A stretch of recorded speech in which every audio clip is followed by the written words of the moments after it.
Tuhan, pagi hari ini kami datang di hadapan-Mu. Kami mau membawa persembahan terbaik di hadapan-Mu. Hati yang menyembah Engkau, hati yang meninggikan Engkau. Karena kami tahu bahwa hidup kami ada di dalam tangan-Mu. Terima kasih buat cinta-Mu Tuhan. Terima kasih buat anugerah-Mu Tuhan.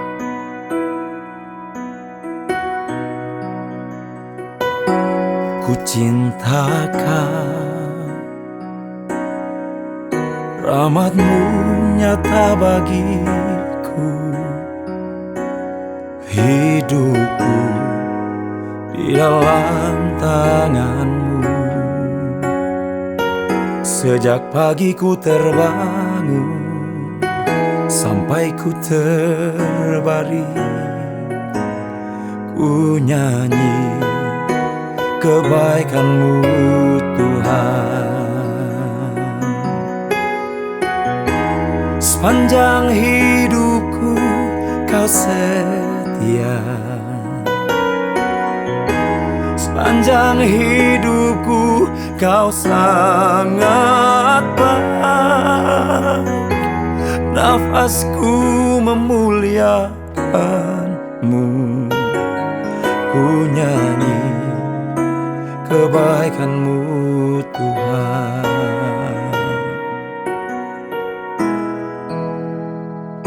Suara-Mu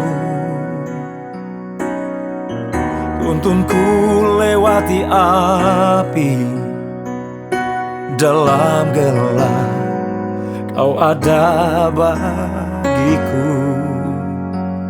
Ku tahu sungguh Kau Bapakku dan sahabatku. Ku saksikan kebaikan-Mu Tuhan. Sepanjang hidupku Kau setia, sepanjang hidupku Kau sangat baik. Nafasku memuliakan-Mu, ku nyanyi kebaikan-Mu Tuhan. Kebaikan-Mu Tuhan berkati hidupku. Kebaikan-Mu Tuhan sertai langkahku. Aku berserah datang menyembah, hidupku bagi-Mu. Kebaikan-Mu Tuhan berkati hidupku. Kebaikan-Mu Tuhan berkati hidupku. Kebaikan-Mu Tuhan sertai langkahku. Aku berserah datang menyembah, hidupku bagi-Mu. Kebaikan-Mu Tuhan berkati hidupku. Sepanjang hidupku Kau setia, sepanjang hidupku Kau sangat baik. Nafasku memuliakan-Mu, ku nyanyi kebaikan-Mu Tuhan. Ku nyanyi kebaikan-Mu Tuhan.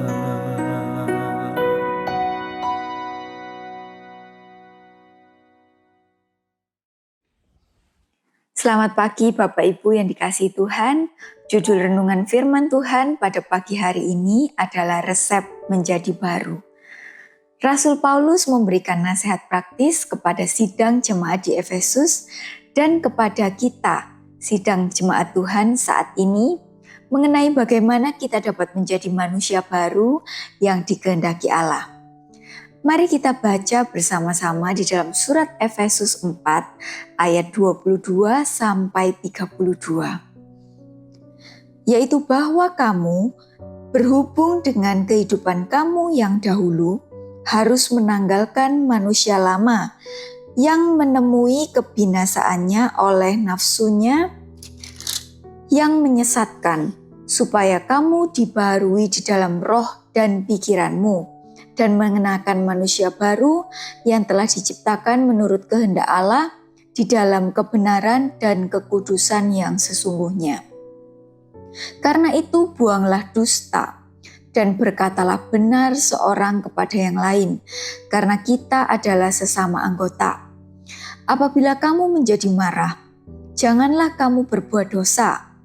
Janganlah matahari terbenam sebelum padam amarahmu. Dan janganlah beri kesempatan kepada iblis. Orang yang mencuri janganlah ia mencuri lagi, tetapi baiklah ia bekerja keras dan melakukan pekerjaan yang baik dengan tangannya sendiri, supaya ia dapat membagikan sesuatu kepada orang yang berkekurangan. Janganlah ada perkataan kotor keluar dari mulutmu, tetapi pakailah perkataan yang baik untuk membangun, di mana perlu supaya mereka yang mendengarnya beroleh kasih karunia.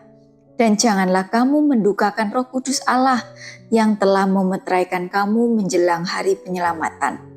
Segala kepahitan, kegeraman, kemarahan, pertikaian dan fitnah hendaklah dibuang dari antara kamu.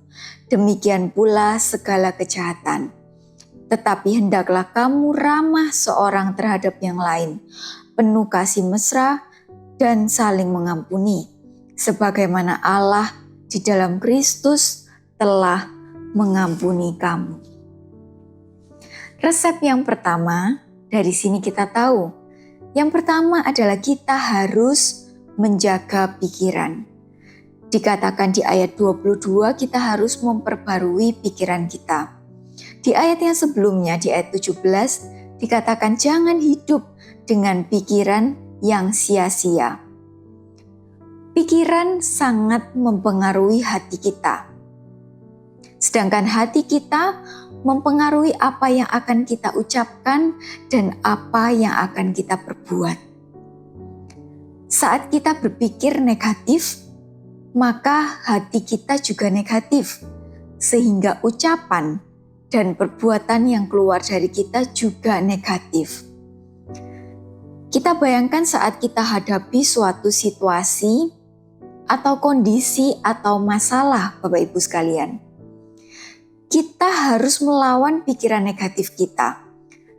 Janganlah kita malah berasumsi-asumsi negatif, tetapi mari kita belajar untuk berpikir positif. Karena apa? Kalau pikiran kita negatif, maka hati kita dengan sendirinya menjadi panas. Sehingga mood pun akan menjadi buruk. Sehingga mempengaruhi ucapan-ucapan kita akan menjadi pedas. Dan ucapan kita menjadi sinis. Perbuatan kita pun menjadi tidak baik dan tidak menyenangkan, Bapak Ibu sekalian. Jadi hanya kita yang bisa mengubah pikiran kita sendiri. Pikiran kita ada di dalam kendali kita. Percuma saat kita minta Tuhan untuk ubah hati kita menjadi lemah lembut dan penuh kasih, kalau kita masih tidak mau mengubah pikiran kita menjadi pikiran yang positif. Pikiran kita dibiarkan untuk tetap jelek, tetap negatif, tetap curiga, tetap berasumsi-asumsi negatif. Maka hati kita pun tidak akan bisa berubah menjadi positif. Hati kita akan tetap negatif jika kita tidak mau mengubah pikiran kita menjadi positif. Jadi pikiran kita ada di dalam kendali kita sendiri, Bapak Ibu sekalian. Saat pikiran kita positif, maka Tuhan bisa mengubah hati kita juga menjadi hati yang positif, penuh kasih dan lemah lembut. Yang kedua adalah kita harus membuang dusta dan berkata benar. Dikatakan di ayat yang ke-25.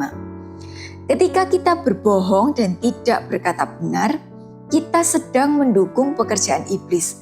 Sebab dikatakan bahwa iblis adalah pendusta dan bapa dari segala dusta. Yohanes 8 ayat 44. Mungkin kita sudah hampir tidak pernah berbohong, kita orang-orang percaya, karena kita tahu kalau bohong adalah dosa.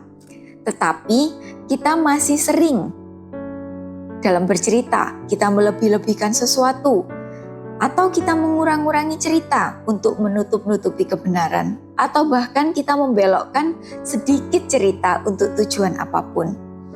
Atau kadang-kadang tanpa kita sadari kita gampang berjanji tetapi tidak menepati. Kemudian kita tanpa sengaja kita berkhianat untuk hal-hal yang sepertinya kecil. Hal-hal seperti ini, hal-hal yang sepertinya adalah setengah kebenaran, tetap adalah dosa. Maka kita harus membiasakan diri untuk berkata benar, untuk dapat menjadi manusia yang baru. Dan resep yang ketiga adalah jangan memendam amarah. Dikatakan bahwa janganlah matahari terbenam sebelum padam amarahmu. Ayat yang ke-27. Jangan beri kesempatan kepada iblis. Saat kita memendam amarah kita tidak mau selesaikan, kita sedang membuka kesempatan kepada iblis. Semakin lama kita menunda untuk menyelesaikan, berarti ini akan semakin berbahaya. Kita semakin banyak memberi kesempatan kepada iblis. Di dalam dunia medis, Bapak Ibu sekalian, ada yang dinamakan dengan golden time.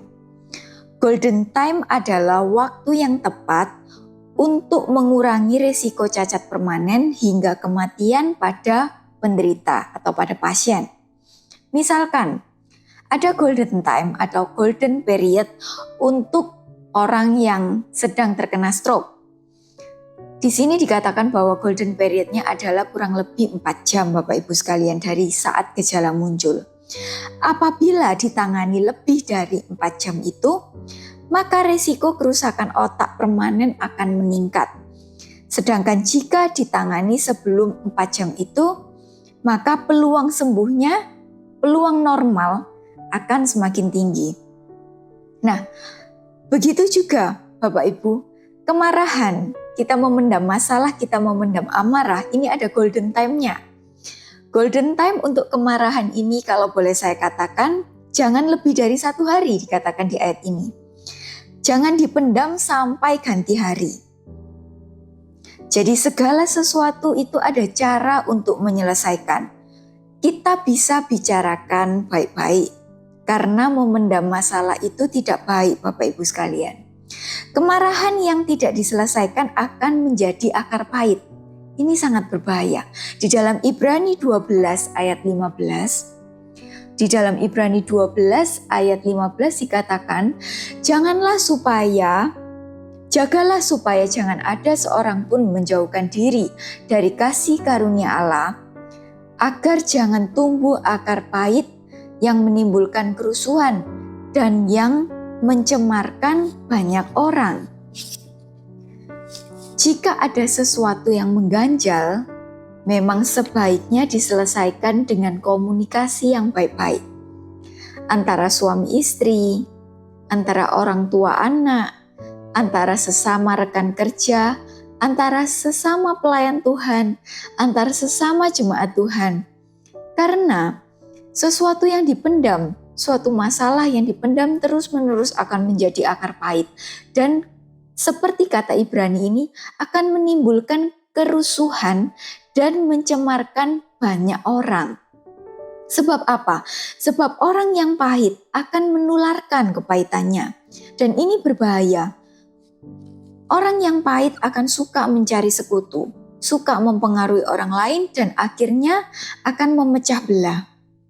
Inilah yang diinginkan oleh iblis. Maka dari itu kita harus sangat berhati-hati Bapak Ibu sekalian. Dan poin yang keempat, resep yang keempat adalah jangan mencuri.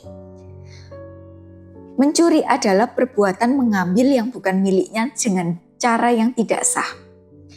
Perbuatan mengambil sesuatu yang bukan miliknya dengan cara yang tidak sah. Contohnya, mengambil barang orang lain, besar atau kecil, tanpa izin orang yang punya. Kemudian mencuri waktu dalam bekerja.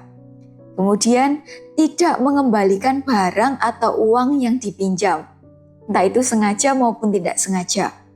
Korupsi. Kemudian dalam dunia kerja misalkan kita markup nota atau bond. Kemudian menyalahgunakan fasilitas-fasilitas dalam kantor, dalam pekerjaan untuk kepentingan pribadi. Itu pun juga termasuk mencuri. Tidak peduli hal itu besar atau kecil. Maka dari itu kita harus sangat benar-benar menjaga kekudusan dan integritas kita. Poin yang kelima, resep yang kelima adalah jangan ada perkataan kotor keluar dari mulut kita. Perkataan kotor ini contohnya memaki, komplain, menggerutu terus-menerus, kemudian kata-kata sinis dan kata-kata mengutuk. Poin yang keenam, resep yang keenam adalah jangan membuat Roh Kudus berduka. Ya, di dalam ayat yang ke-37 disebutkan apa saja yang membuat Roh Kudus berduka. Kepahitan, kegeraman, kemarahan, pertikaian, fitnah, segala kejahatan. Mengapa Roh Kudus berduka karena hal-hal ini? Karena karena Roh Kudus tahu bahwa semua ini akan menghancurkan diri kita sendiri, keluarga kita, pertemanan kita, pelayanan kita, pekerjaan Tuhan. Karena Roh Kudus tahu dampak buruknya bagi kita. Oleh karena itu Ia berduka. Maka dari itu Bapak Ibu sekalian, mari kita sama-sama mau menerapkan resep dari Rasul Paulus ini untuk kita dapat menjadi manusia baru dan kita sembuh total dari penyakit-penyakit manusia lama kita. Puji nama Tuhan, tidak kita panjangkan firman Tuhan pada pagi hari ini, mari kita berdoa. Bapa di dalam surga, kami bersyukur Tuhan atas firman Tuhan yang sudah datang pada pagi hari ini. Kami percaya Tuhan, Engkau ingin juga Tuhan kami menjadi manusia yang baru Tuhan. Sehingga hidup kami ini juga Tuhan bisa berbuah, bisa berdampak dan menjadi berkat sebagai manusia baru Tuhan. Kami Tuhan ingin Tuhan menanggalkan manusia-manusia yang lama kami Tuhan. Sehingga kami Tuhan dapat hidup sesuai dengan kehendak-Mu Tuhan. Terima kasih Tuhan. Hanya di dalam nama Tuhan Yesus Kristus kami sudah berdoa. Haleluya. Amin. Sepanjang hidupku Kau setia, sepanjang hidupku Kau sangat baik. Nafasku memuliakan-Mu, ku nyanyi kebaikan-Mu Tuhan, ku nyanyi kebaikan-Mu Tuhan.